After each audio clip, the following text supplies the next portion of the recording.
I can remember going into Chuck in the early days, and I would have the most beautiful spreadsheets and data, and I'd be like, Chuck, I found this great. And he would say, Mike, I just want to remind you, every one of those data points is a real human being with feelings and with emotions, and we win one customer at a time. And then it just shows up in spreadsheets later. Welcome back to Innovate or Evaporate, where we explore the relentless pace of change and the innovators who drive it. I'm Toph Day, your host, and could not be more excited to have Mike Clem, the CEO of Sweetwater, with us today. Sweetwater is the world's leading music technology and instrument retailer. Mike has been with Sweetwater since 2003, where he's held numerous roles, ascending all the way to CEO just over a year ago, about 2 years ago. He's recognized as both an innovator and mentor in the industry, a proud Purdue grad and lifelong drummer. Mike brings a unique mix of technical expertise and creative passion to leading Sweetwater's next chapter of growth. Welcome to the show, Mike. Good to see you, my friend. I am so fired up to chat today. We're going to do a little teaser out there for where we're headed. A lot of times we think about entrepreneurship and, in our worlds, right, with innovation-driven enterprises, and you got to go take this crazy risk and build this AI widget that could be out of business in a week, at this point, the way things are going. But a lot of times we don't talk about this idea of intrapreneurship, right? Folks who are innovative and disruptive and come up through an organization and ascend to, in your case, the CEO of a $1 billion plus company, which is an entire unique journey experience in of itself. So you want to go down that path today? Sure. And maybe we'll also hit some of the things that you're doing. It's hard for companies, right? When you pass 50 million, 100 million, 500 million, to stay innovative, to stay disruptive. And I know you have a different take on innovation and the AI and how you're applying that, thinking about the human-centric side. So let's take that journey. Sounds good. Let's do it. So tell us today, let's start off with where you're at today, and then we're going to kind of go back in time in that journey that brought you to where you are today. So tell us about your role today and where you're at. Yeah. So became CEO just about 2 years ago. Joined the company, my background in technology and in marketing. And so grew up, similar story to you, small town, Indiana. Yep. Grew up in a simple family, hardworking family. But a very loving family, creative family, and so enjoyed music from an early age, and played drums. Did you start on a 5-gallon bucket? What did you start on? Not quite the bucket, but beat on anything I could, and ended up playing in a number of bands in high school and college. But my other love was technology. And so at our house, we had a very early Apple computer. My mom was an educator, and so we had an opportunity to, have an Apple computer, and I would just write code. And so came time for college. Almost went to music school, ended up at Purdue instead, doing computer engineering in mid-90s as the internet was becoming a thing. And so had the opportunity to just build some of that early retail technology, and then ended up specializing into e-commerce tech, started one of my own companies, ran some other companies, and then found my way to Sweetwater in 2003 as sort of the technology and marketing guy when it was just a $4 million website. And so had this opportunity to partner with our founder, Chuck, and kind of build out his vision from an early stage. That's amazing. So you graduated in 98. Yes. And so that is right when, in 98 timeframe, that's right when the internet was becoming a thing, right? That's right. People are starting to build websites and figure out this whole game. So that you started your own an agency? I was doing, there were a couple of ideas and on my own, and then I had worked at a couple digital agencies, some big brands, some startups, and there were no off-the-shelf tools at this time. You built your own technology. Yeah. So even building a website was complicated. A website, a search engine, a cart, you had to build all these things yourself. And so even today, that, when you have to kind of come in there with an engineering mindset and figure out how we're going to build this retail operation, that serves me even today as we think about Sweetwater. So you joined Sweetwater about 5 years out of school. Earlier, that's right. Yeah. Roughly. Yeah, roughly. And so... And all CEOs have their skill sets, right? You have a marketing background, a sales, an ops, a finance, whatever it might be. And so how did you meet Chuck then originally? Yeah, we were connected through sort of mutual friend, if you will. And if you understand the kind of origin of Sweetwater, so it's a 46-year-old company founded in 1979. Yep. Chuck, a serial entrepreneur here in Indiana, had founded Sweetwater as a professional musician. He was touring. He started the company not really as retail to begin with, but more as a services and recording studio. And so it has this very organic beginnings of just treating customers well, like just valuing that customer relationship more than anything else, adding value, kind of blossomed over years into retail. So by the time I joined, like I said, $4 million website, it was about a $60 million company, Okay. but the rest of that was over the phone. Yep. So creating these true one-to-one relationships with customers and not just waiting for the phone to ring, but then nurturing those relationships outbound. So it was a very enterprise sales motion, very organic and just valuing these relationships, true expertise. So when I joined, and it's sort of back to your point, I bring my engineering mindset and we started saying, okay, how can we scale this? How do we start thinking in terms of systems and flywheels and really kind of begin that growth phase online? So when you, so you didn't apply for a job at Sweetwater. You did apply. Or is it more relationship? Yeah, organic, yeah. So he's launching this website. You have this e-com, right? You're playing around with the internet, learning websites, learning how to reach customers, etc. And so they had just kind of launched that. And so he's looking for someone who has expertise to help build this website that's still very young in its journey, doing $4 million, which, by the way, in 2003, that seems pretty good. Was still fairly significant. That's pretty significant. Because you were there, you lived Right. in this world, Yeah. and none of the channels were mature yet. Right. So, and we didn't even have words for everything yet. Right. SEO, Yes. product teams, growth teams didn't exist yet. Customer journeys, People were UX. doing keyword stuffing and whatever else trying to get and SEO up. so I like when you talk about intrapreneurship, like that's exactly what we were doing, which is he had product market fit. He knew that we're going to be the relationship focus. We have this sort of almost old school customer service, mom and pop. That's the product. Yes. Now, how do we scale it? And how do we use this new World Wide Web to sort of meet new customers and invite them into this very unique business model, which we still do today. So, so if you place an order on Sweetwater.com, we're going to match you up with one of these now 600, what we call sales engineers, with a lot of science. And then we're going to develop relationships. Hey, what are you putting those strings on? Oh, you have a collection of guitars. Oh, left-handed guitars. And so we're capturing all this information. And you can just imagine all the really, really cool things we can do with personalization and product recommendations. Yep. But really what we're doing is just getting to know you as a person. Yep. We're in it for lifelong journeys with customers, not one transaction at a time. So the more I can learn about you, the more we can serve you and then sort of insert value along that journey, whether that's purchasing, whether that's content, training, introductions, and this kind of thing. I heard something recently that hit me kind of hard. And this is what I think you guys have mastered. And it takes me back to when we were up at your headquarters a couple of years ago, Max Yoder, who is a big customer of Sweetwater. And he felt he had a personal relationship with the rep there at Sweetwater, but had never met him. And we went upstairs and he met him for the first time in person. Was an incredible moment just to watch how deep that customer service relationship is. So the idea of focusing on the buying habits versus the selling habits, like, is the best way to sell. Like, so focus on that customer, and you're right. Oh, you're left-handed, so let's make sure we think about how that impacts whatever you're buying. So maybe talk about that a little bit. It's so easy for anybody who has a service or a widget to just want to sell. But maybe there's a better way to do that, and think about it from the customer's standpoint. Are there any?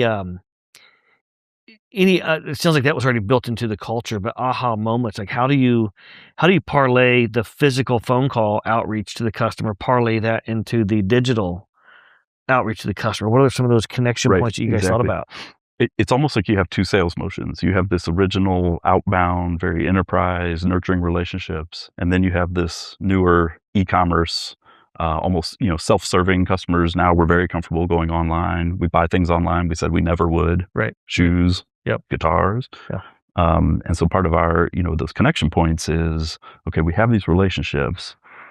Where those two intersect is where it gets really fun, because we can put a human into the loop. What other people are doing in pure play commerce, just digital experiences only, we can bring these humans in. So we can use a lot of tech and science and innovation to understand you more, based on not just clicks and searches and web behavior, but Right. but talking to you on the Right. phone like a Yep. human being. Oh, Yeah. this is what your real passion is or goal, or trying to record this album or volunteer at your church. And so we get to know you at that deeper level.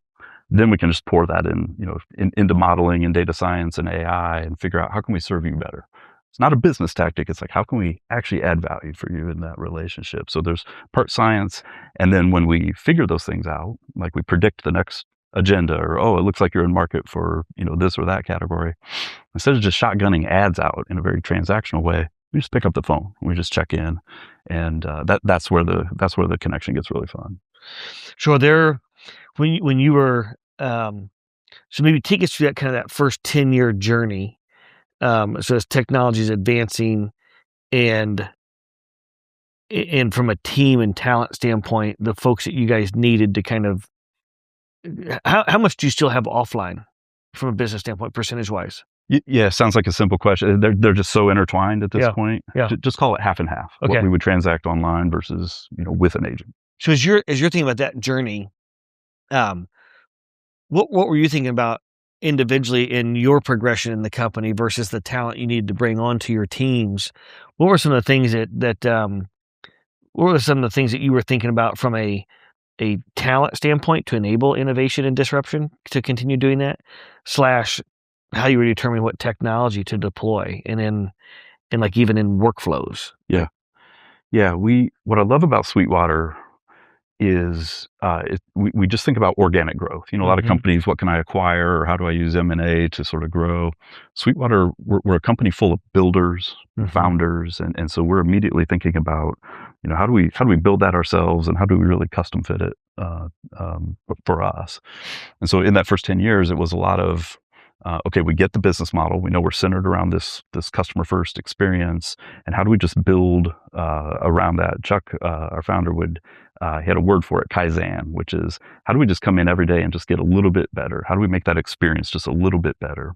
A lot of companies, as they think about innovation, it's like, what's your one North Star? And we just never think that way. Like we joke, we have 1,000 North Stars. It's like, how do you just come in and make every part of that journey and experience better? So a lot of the first 10 years was really, how do you break that journey down into the sort of actionable levers, if you will, or metrics, and do we really understand what that customer journey is, and where are these places where we can scale that tech?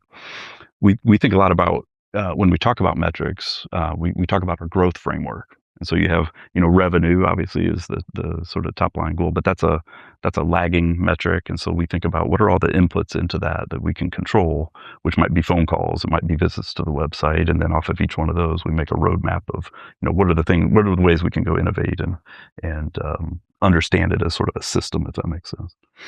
That totally makes sense. I'm trying to think if we've talked about this on the podcast yet. I feel like we might have touched on it in one of our episodes. Venture capital has drastically changed in the last just 1, 2, 3 years. And there's especially in the innovation driven part of the market, there's like these I'll call them faux badges of honor. I raised $1 million round, I raised a $5 million, a $10 million round. And to your point you just mentioned a minute ago, like these massive transformative, what's this massive piece of innovation thing that we have to do that's going to transform us? And we forget that the way to make giant leaps is with many small steps. And venture capital is kind of built differently, right? And it kind of forces businesses, I think, sometimes to make bad decisions that sometimes you don't know for a year or two. And from what I may be wrong, but it sounds like Sweetwater kind of grew organically, maybe took more non-traditional, maybe took on some bank debt or something along the way, but it grew more organically by focusing on the customer, making those many small increments of improvements. Is that correct? Because you didn't take on venture capital, I don't think. That's right. So what's talk about that, like the freedom of the ability to do what's unique and organic to the company and the customer experience, versus having some faux milestone or metric you have to hit? Yeah, it's a great point because, and we were founder led, and we were bootstrapped, Yeah. and that gives you an incredible amount of latitude when you're not turning in results quarter by quarter or beholden to some Right. numbers. The way we talk about it is we take the long view. This company was never designed for exit, was never designed to be flipped. We were in it for the long haul, and that Yep. changes your entire decision-making framework, the way we add value. We win by giving away more value. It's an Yes. expensive business model. This free 2-year warranty, this free lifetime tech support, the interesting things we do with guitar inspections and photographs, but we know, and we see it in the data, that when we just overwhelm you with that amount of value and this white glove customer service experience and obsession over details, you're going to tell your friends, and there's a trust and a loyalty. Yes. And that times, now 46 years has equaled, in our case, 20% a year, compounded growth for 2 decades. And so we're, I think, a good example of what you're describing, which is, you just come in every day, you put one foot in front of another, you just say, how can we be better than we were the day before? We don't talk a lot about competition at Sweetwater. There's some companies where it's on a whiteboard. How do we go beat so-and-so? Yeah. We just don't think that way. We play our game. We come in and get better. And I think our story says, yeah, that's how you just grow organically. And that's a really durable growth. Yeah. Right. Because you're working backwards from what do the customers need? How do we serve better today? We're not naive to what competitors are doing, but we're just finding ways where we can serve better. So your personal growth in the company as you're going through that, so been there, over a little over 20 years. What were some of the milestones that as you're growing, you're building the team?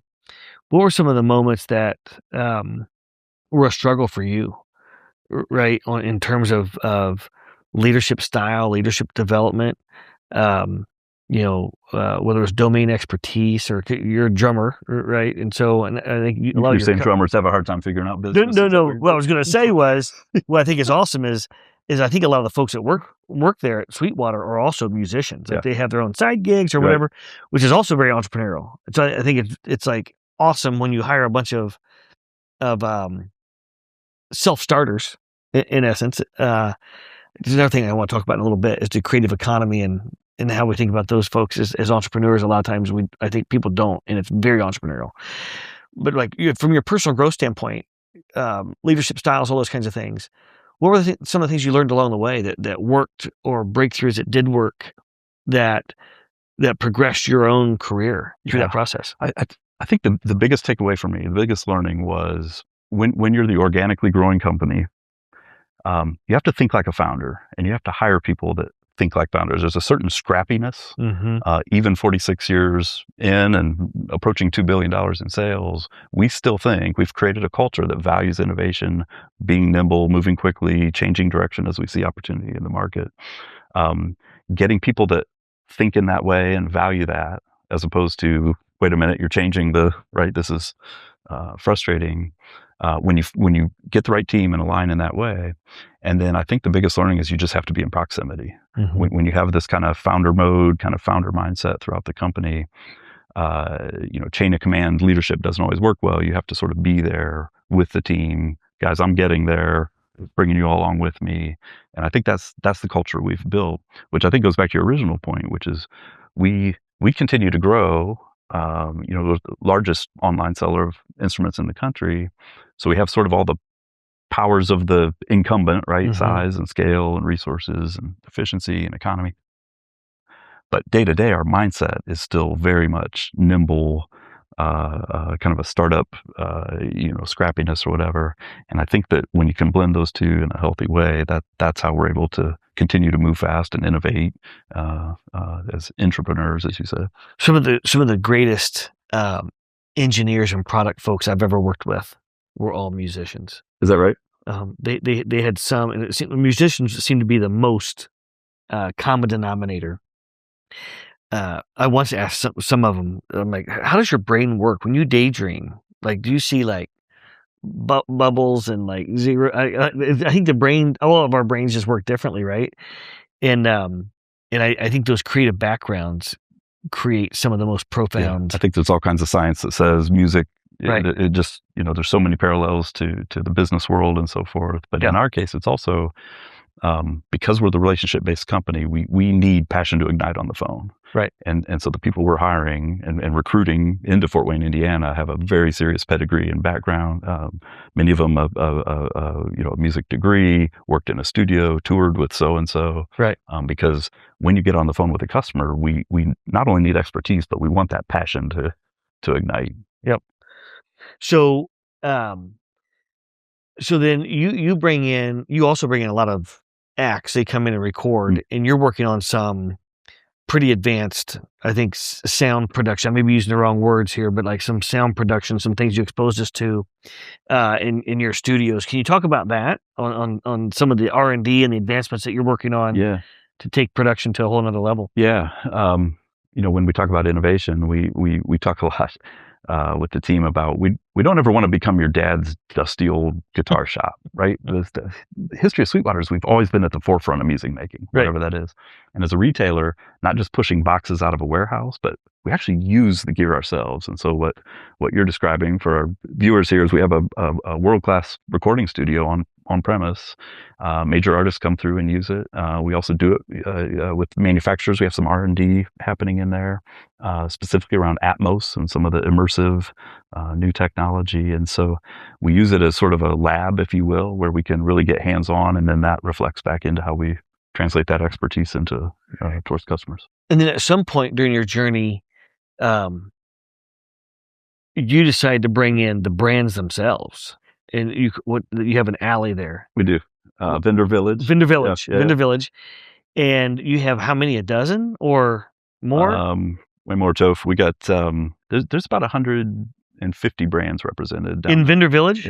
Yes. Some offices representing multiple brands. Right. But with in other words, not one of our employees, but one of theirs, because we're basically the size of a territory for most of our brands. They invest in just having a person on site. And so how'd that come about? When was that decision made in your journey to set up this Vendor Village and actually have people who are not to your point, they're not Sweetwater employees. They work for those brands, that you're selling and servicing and supporting. How did that come about? It happened early on, and it happened fairly naturally. We're the company that sells on expertise. The manufacturers want to partner us in that way.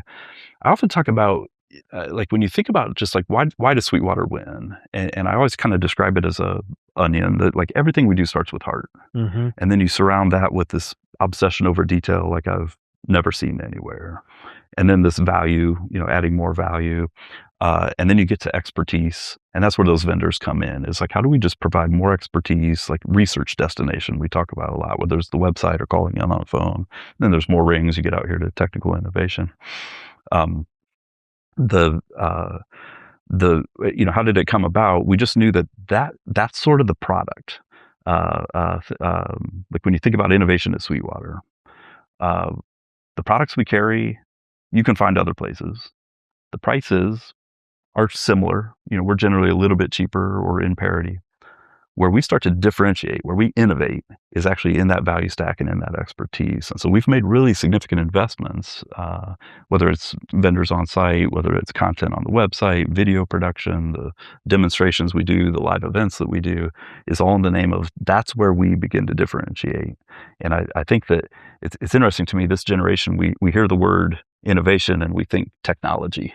Right. We think, patents or new products, or but if you whip out a dictionary, it really is more about like, how do you create value and how do you create differentiated value? And for us, it's actually in that more, customer service lane often. Yeah, I think that's so brilliant, right? Sometimes the best solutions are like the thinking about stuff differently, the simplest approaches. So what is there anything that pops out in your mind as you think about innovation from the human element versus the tech element? Are there any along that journey over the last, let's see, even the last 10 years, the way that you approached, customer service or, oh my gosh, we realized that our customer base, isn't getting this thirst fed by some service arm or element. It's the most beautiful part of the business, because it's this total one-to-one relationship, as organic as it gets. And then you look at it and you say, okay, well, how do we scale that now serving 13 million Yeah. customers? There's a whole lot of science involved in to sort of figure out. We talk a lot about right sizing, Mhm. both relationship and expertise, because not every customer needs a high level expertise on every single small purchase, and not every customer wants to be in a relationship with a retailer, and so we get that, and so we'll meet you where you are, right size that relationship with a person. We use a lot of science to get there, and so that's where a lot of the innovation is happening right now, and that's also how we are very different than an Amazon or some more transactional company. So if I'm a if I'm a let's say I'm a manager, even if I'm let's say I'm a young aspiring new college grad, I joined a company, or if I'm a manager or a leader in that company, but I'm aspiring to keep moving forward and keep moving up. Um, and what if I'm in a company that maybe is not very innovative, um, on either the tech front or the human front? What are some are there any is there any advice you could give me or guidance you could give me of how to approach my team or leadership or my manager, whatever that next rung is, to try to encourage them to think differently about Yeah, adopting some new ideas? I think the thing that comes to mind for me, and you kind of said it earlier, like you think about venture capital and Mhm. that industry is designed for, you know, moonshots or big pop or Yep. whatever. And I think about, um, why do you even innovate at all, right? Yep. And what you're doing is expanding enterprise value. And it's okay to say for an early stage company that might be, and just preparing for whatever that 100x jump is. For us, it's not. It's about coming in and incrementally just growing our top line, revenue, relationships with customers or whatever. And so I say that to say that the best advice is you really have to understand your company deeply. Like, how do you grow, and what are these metrics? We talk about three kinds of metrics: growth metrics, we talk about efficiency metrics, and we talk about quality metrics. And we kind of encourage every leader to think about them separately, because you can grow the heck out of your strategy or division and sacrifice quality, Mhm. or do it inefficiently. And so the three kind of have to work in concert. And so we always encourage our leaders, as you're coming up with ideas and trying to make change within the company, we always ask to weigh every idea against these. Does it ladder up to one of these three? And then we work really hard to create a culture for that innovation to happen. You have to make it okay for leaders to come and say, "Hey, I've got a crazy idea today," and make that a safe space, and that there's a certain time for that intake process. We think a lot about seen the McKinsey arcs Mhm. of Yep. kind of what we're doing now, what we're doing next, and then sort of the moonshots or Yep. far future ideas. Yep. And we believe in that. We think about that a lot at Sweetwater. Some companies call it kind of, you think about time boxing that. So kind of 70%, Google would say 70, 20, 10. One school of thought is, do, do, are they chronological? Like, are we working on now and then later and then future? Or should you be doing all three at once, right? Should there always be something in each bucket or whatever? So anyway, we use that framework to say, when you have ideas, does it match these metrics, and is it a thing to focus on now or next or future? And so we try to wrap structure around that organic process. Are there any cadences or uh like companies do offsites or stand ups in the morning or what? Is there anything that you found that helped your teams become more agile? Yeah. Right? It's actually been a lot of what I've done in the last 2 years, which is you have this founder-led company for Mhm. 41, 42 years, um, where we very purposely did not have a lot of planning or budgeting. Like, we were very nimble. Mhm. And so part of my role was, um, okay, now we have investors. It turns out they would like you to have a plan and execute against it.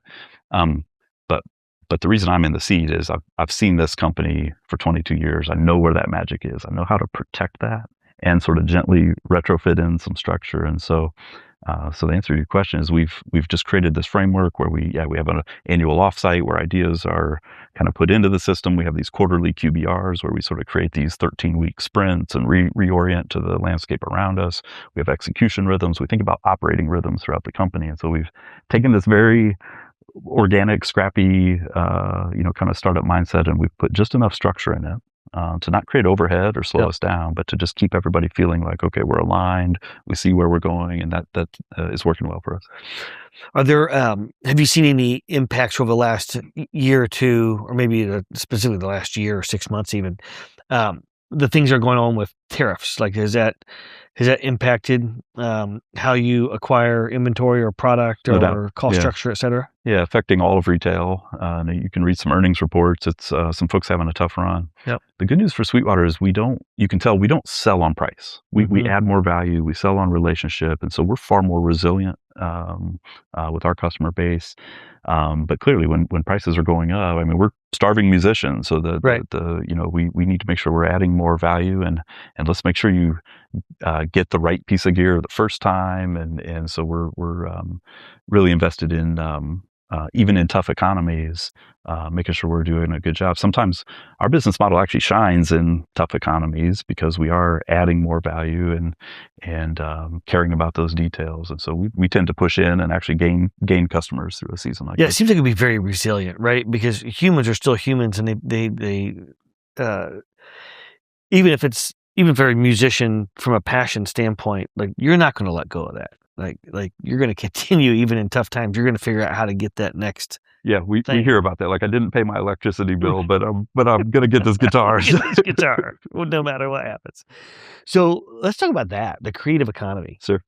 I just find it so fascinating. I just met a young gentleman here, and, uh, he's a prodigy, I guess is the word I would use. I think he dropped out of high school as, like, a sophomore, and he just has a knack for leveraging, keyboards and modern Uh, technology to create, like, soundtracks and layer in, all these various sounds, um, for documentaries or whatever it might be.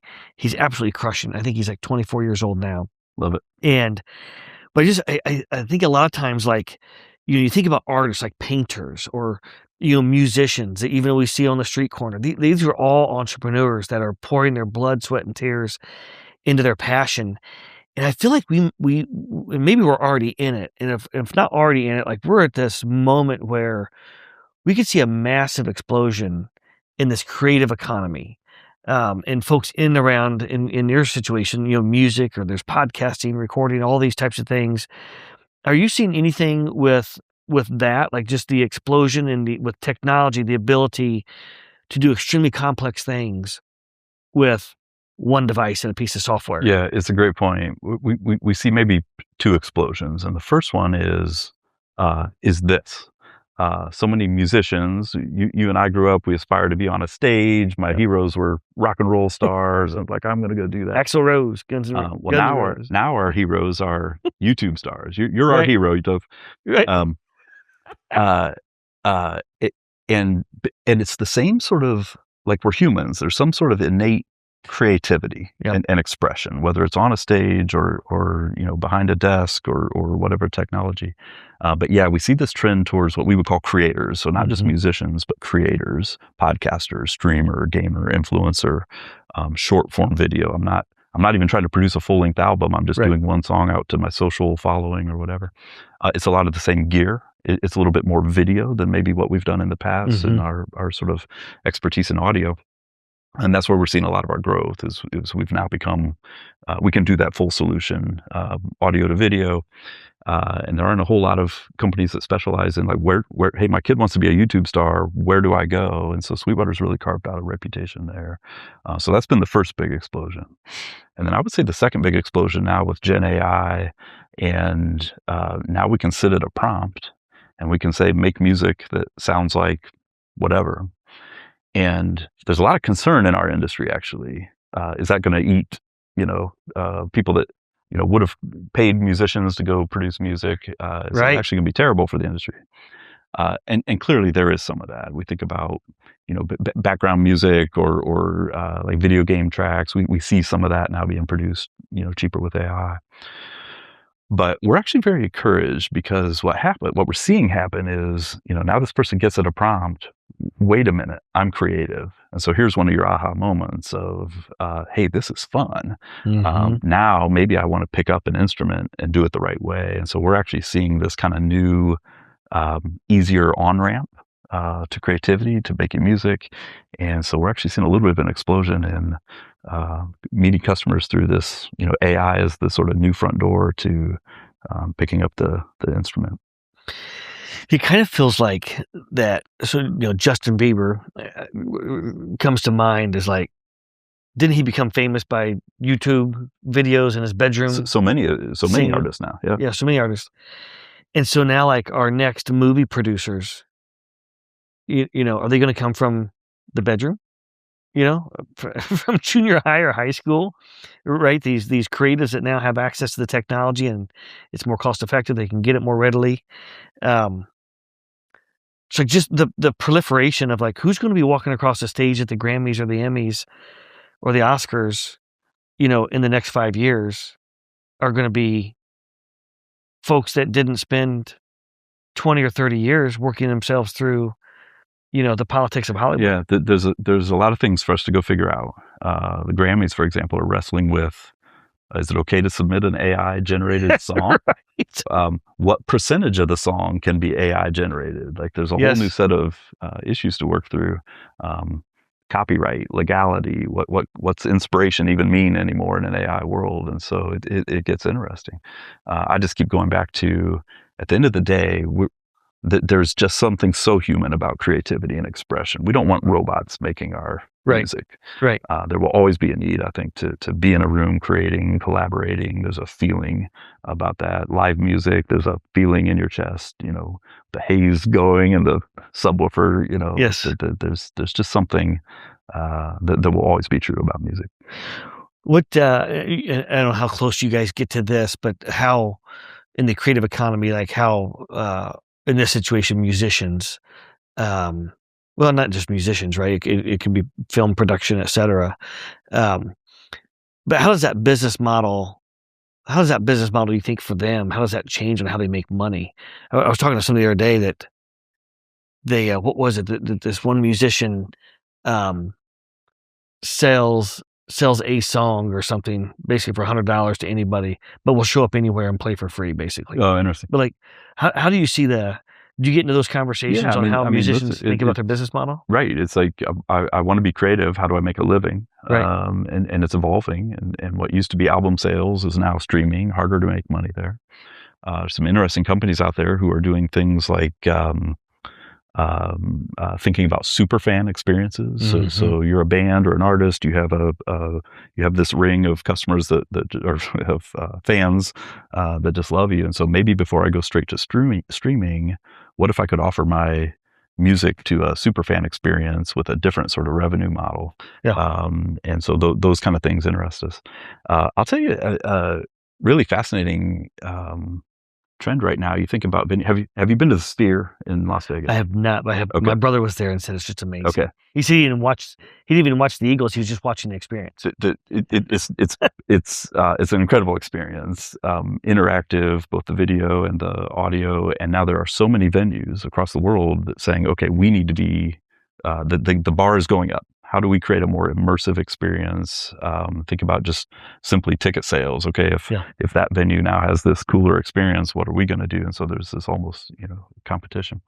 One of the companies doing something really cool is we have in common Elevate Ventures, the Edge Sound Research. Yes. Folks that you found discovered this company. And this is the beauty of Elevate Ventures, compelled them to come set up shop in Indiana, which is how we met them. Yep. And these guys are innovating into those venues, especially with a sports focus. But you think about for years and years, we go into a sporting venue, there's microphones in there, it's recording the audio. These guys have come in with a software and AI solution over the top of it to recognize the sounds and say, oh, I understand that's the basketball, that's an official, that's the crowd noise.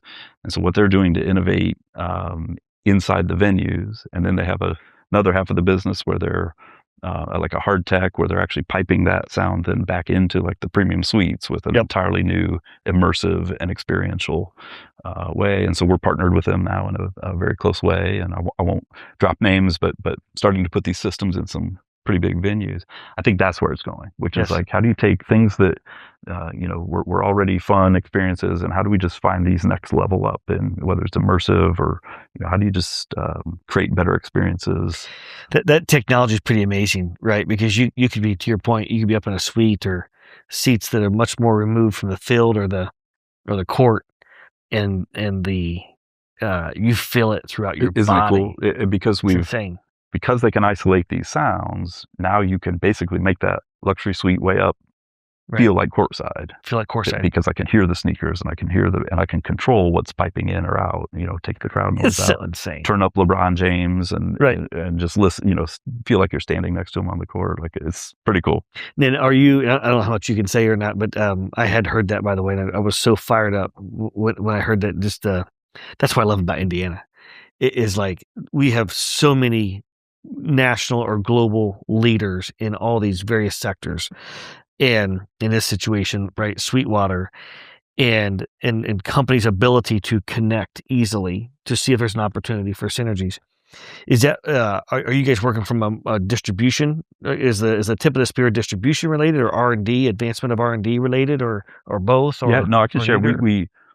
We are co-developing some pretty cool products. Yeah. There could be a retail part of that. Yeah. And then we have decades experience actually installing into big venues. Yep. And so we're partnered in both those ways. I didn't realize that. Yeah, so we have teams of people that go across the country and install into this cruise ship or this Sure. NFL stadium, and again, won't drop names, but Right. big venues, big churches, house of worship, a big market for us. And so Yes. taking the expertise we already have going into those, combining with their now tip of the spear technology. And this goes back to innovation. This is how, when you talk about intrapreneur, sometimes it's just those partnerships. And it's like, how do you find the people that really, we're sort of the 1 + 1 is 3 or whatever they Right. say. And so we're always on the lookout for where is that next generation of innovation, and how do we partner with it in a way that is good for them and good for us? You still play drums occasionally on Sundays, I hear. I do. Is this true? I do. So, that just sparked a thought in my mind. Is like, if we stop chasing, money, Okay. and we stick to who we are as people and our passions, and like whatever is authentically us individually, the odds of that leading to success, and success is not just money, right? But the odds of that leading to success, whether it's happiness or whatever it might be that is our goal, those odds are much higher when we pursue what our passions are. I believe that. Our founder, Chuck, wonderful, wonderful man, would always talk about our goal is not money. Our goal is to come in and take care of one customer at a time, one detail at a time. If we do that over and over and over with passion, with precision, the money will follow, the growth will follow. But you stay focused right here in the moment, this customer, and then do it again and again and again. And I think that's been a model that works. I can remember, right, with my engineering brain, I can remember going into Chuck in the early days, and I would have the most beautiful spreadsheets and data, and I'd be like, Chuck, I found this great. And he would say, Mike, I just want to remind you, every one of those data points is a real human being with feelings and with emotions, and we win one customer at a time, and then it just shows up in spreadsheets later. Yeah. It's a good lesson. That's the that's the definition right there of narrow and deep, Yeah. right? And there's hyper focus, which as humans and entrepreneurs, squirrel, right? Go chase this other shiny object. You would be hard pressed to come into one of our leadership meetings if we're ever talking about numbers and revenue and business. We very intentionally make sure we talk about customers first. So much so we'll put pictures of customers on the screen. Like, let's remember why we do what we do. We're in it for love of the game. We're in it for passion. And so as we train up and coming leaders, we're very, very intentional about, we talk about NPS scores, we talk about experiences, we read love letters. This is why we do what we do. And then the money follows. That's awesome. So I still want to get up there and do these couple recordings I called you about 6 months ago. I need to get on Let's this do it. with my brother. It's going to be really embarrassing, I think. But for the audience, Mike and I have been talking about going up to one of their studios, and I'm going to try to record maybe a couple of songs, old hymns with my brother. I love it. To take us back to the old days of just singing, it's going to be quite amusing. There's a few people in Fort Wayne that found out I was thinking about this. They're like, well, you got to invite us because we want to watch. They want to come bring popcorn and yeah. That could be a little interesting. We'll see. But I still want to do that. In fact, maybe we'll do it on a weekday. I heard that you have classes that come through. And maybe we'll just really embarrass ourselves and go all in. One of those classes comes through and watches that. Yeah. I've got to figure out the music part. Back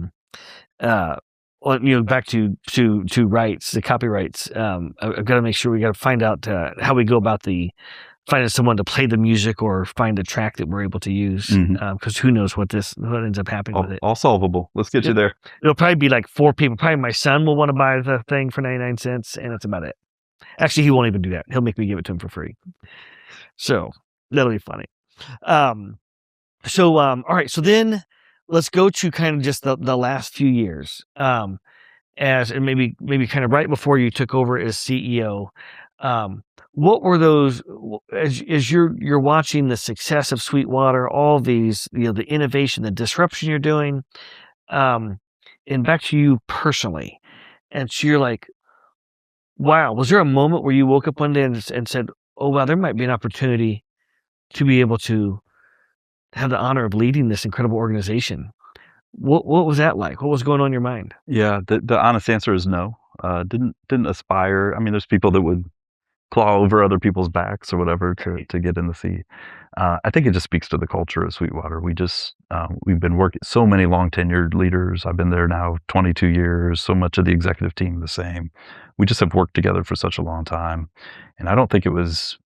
Listen, I think we really operate well together as a unit or whatever. I think we talk a lot about player coach and like we're just in the trench, and so no, I don't think any one of us actually aspired to, like it was just never designed to even for succession. It's just like, yeah, this is the team, this is what we do. And so it's a great honor to sit in the chair. Like I said earlier, I think I sit in that intersection of how do you keep this special? It's a very unique culture. But how do you then innovate and not fall asleep and kind of move into this, next world of technology? Any big things you can share? Anything on the horizon for Sweetwater? Any new lines of businesses or things you guys are thinking about? Yeah, the first answer is no. Like we just still one foot in front of another. If our industry is $8, maybe $9 billion, here we are at just shy of $2 billion. There's a lot of growth still in the core. Then there's those creators that I talk about. That's a much bigger market outside of music and into podcasting, gaming, streaming. We think a lot about educators and schools, not just selling instruments, but we're now renting instruments nationwide. Oh wow!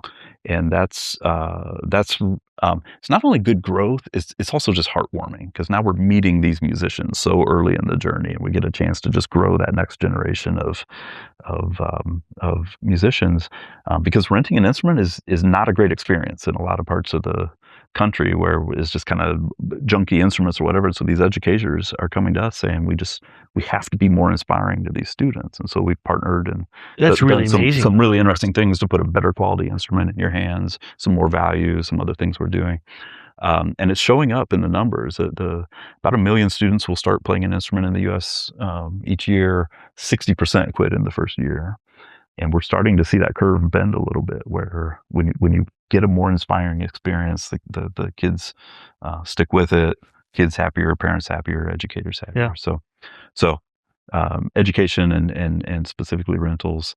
And then what I said earlier, commercial and just these kind of immersive experiences and venues. And so between those three things, we're finding a lot of growth right now. And but again, we're in it for love of the game, for lifelong journeys. It's each one of these, Chuck was always smart enough to say, there's such a thing as growing too quickly when you're the white glove customer service model. And so we have all these great growth paths, but we're also being very intentional to not lose who we are in the process. Yeah. I love that. There's such a thing as growing too fast. I think it's interesting. Well, I learned how to play the trumpet growing up. And if I could do it all over again, I would absolutely learn the guitar or the keyboard. One of my brothers was a drummer. Okay. And y'all drummers are talented. I don't know how you work the cymbal and the bass and everything is all at a different beat. I don't get it. It's impressive. So anyway, hats off to you on that. Well, we have reached the rapid fire. Oh. I have 4 questions, and Okay. you can say pass, or it's one word. There's no right or wrong answer. It's just whatever comes to mind. We like to throw these in there, and we get some just really authentic answers. So we'll run through these real quick. Does that sound good? Let's do it. All right. What is one thing in your industry that you think people should stop doing? Oh, wow. In our industry, the thing that drives us nuts it's creativity, right? You're vulnerable. You're putting your art out there, and when you see especially on social media, see some of the teardown of just boy, I wish we could knock that off. Let's be kind. Let's be kind. It's so much easier to just be kind, right? I love that.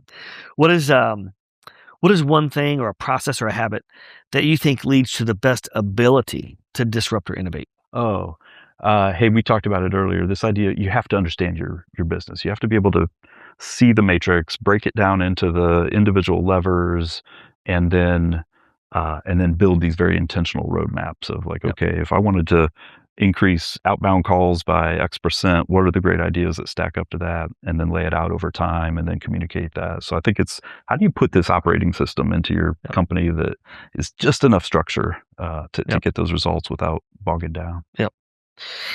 If you could solve one problem in the world, with innovation that could transform people's lives, what would it be?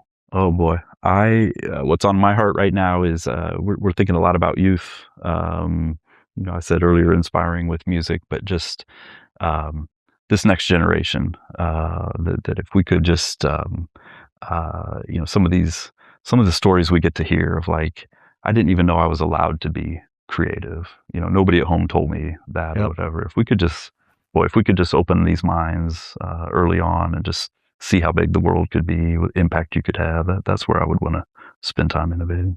I love that. There's a study, NASA, I've talked about this before, but NASA did a study. They started back in the 50s or 60s in a framework for trying to find creative geniuses. And they've run this test apparently millions of times over the years, but they're trying to find talent for them to hire in the future. And they test kids at 5, 10, like 15, 20, 25 years old, if they stop at 25. And per this assessment, when they start, 94% of the kids at 5 years old are considered creative geniuses. Wow. At 25 years old, it drops to like 4%. Wow. Is that insane? Because that's how I perceive or whatever. Right. And so like to your point, like we need to continue to nurture and encourage creativity throughout the whole journey.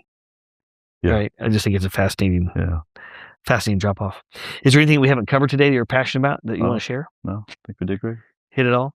How do I go buy all my stuff at Sweetwater? Where do I go? So you're going to go to sweetwater.com with your wallet out. Get the wallet out, the credit card out. You're going to get yourself a new trumpet.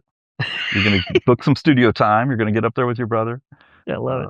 Yeah, sweetwater.com. All right, sweetwater.com. For all of our listeners out there, an incredible company that focuses on the customer journey. I love that. Truly a customer first, a customer-centric company that has just grown incredibly. Thank you, Mike, for coming on the show today. It was great to spend more time with you. Always fun to see you, too. This is fun. All right, until next time, innovate or evaporate.